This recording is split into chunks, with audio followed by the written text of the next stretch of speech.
ទឹកហូរលំដងបបតាចូលអ្នកកំណត់ក៏ចាំវាស្នាក៏ឈ្មោះជ្រោពេញចិនដាឡើងទឹកនេះត្រាគ្មានស្បែកទឹកជ្រោបាច់ផ្សាយត្រលែងនឹងថ្មខ្ញុំយំរងបន្ត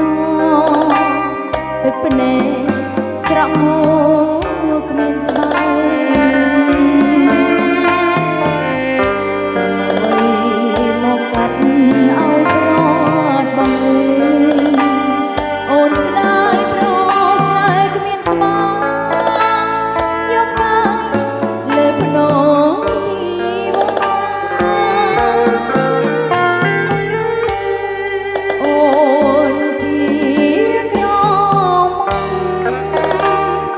ក្រុងបានដំបងជួបនឹងប្រមងនៅពេញចិនដាបា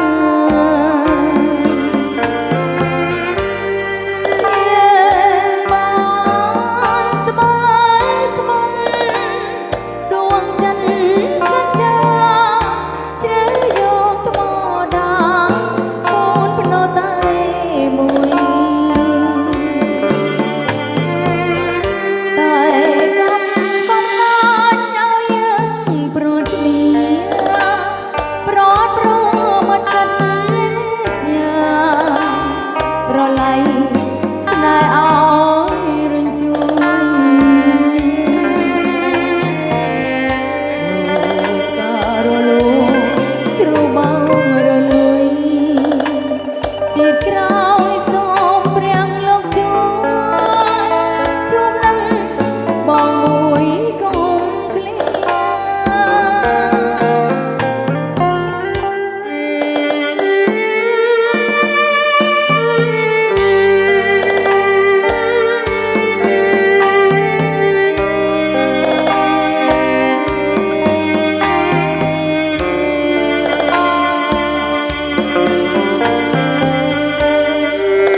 ប្រឡ័យ